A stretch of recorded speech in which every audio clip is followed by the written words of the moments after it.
Assoiffé et affamé, Chuck Noland se nourrit à l'aide de noix de coco qu'il perce avec un caillou pointu pour pouvoir en boire le jus. Xavier Rosset, faisable, mais cela prend des heures. La méthode la plus efficace est de la projeter contre un rocher. Attention, si le liquide de la noix de coco est riche en vitamines, ce puissant laxatif donne une diarrhée d'enfer. Ce qui n'est pas précisé dans le film. Le naufragé recueille de l'eau de pluie sur de larges feuilles. Il la verse ensuite dans des noix de coco qui font office de gourde. C'est crédible, sauf que l'eau venue du ciel ne contient pas de sels minéraux. Il vaut mieux boire l'eau des rivières, des sources ou des glaciers, plus nourrissante et hydratante pour le corps humain. Malgré l'absence de chapeau et de crème solaire, Chuck Noland, en permanence torse nu, n'a pas la peau brûlée par le soleil des îles du Pacifique. Pourquoi? Car l'épiderme brûlé, au bout d'un certain nombre de coups de soleil, se régule de lui-même pour devenir très foncé et résistant aux ultraviolets. D'apparence, on prend 10 ans. Lorsque j'étais isolé sur une île, je veillais à rester à l'ombre le plus souvent possible.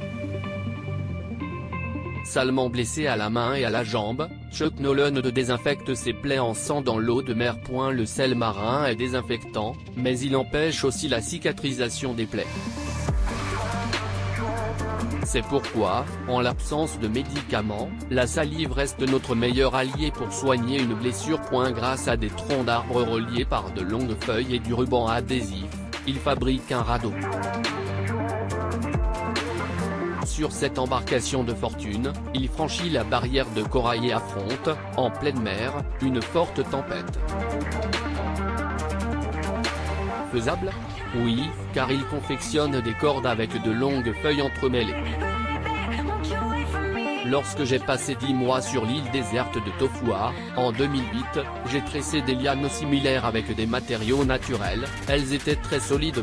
Chuck Noland réussit à faire du feu en frottant un bâton acéré sur un morceau de bois, sur lequel il a déposé des herbes sèches. C'est réel. Si le choix des matériaux est bon, il faut appliquer un mouvement permanent, avec une forte pression musculaire, entre un bois dur et un bois tendre très sec. Au bout d'un moment, l'échauffement provoque forcément des étincelles. À lire également. Seul sur Mars, TMC, peut-on vraiment vivre seul sur Mars comme Matt Damon? Le héros est très habile, il parvient à tuer de beaux poissons en les empalant depuis un rocher, avec une lance de sa fabrication.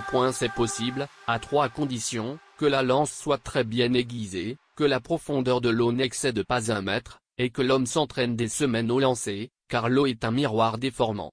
Seul au monde, est diffusé dimanche 23 janvier à 21h05 sur Sister. Jean-Baptiste.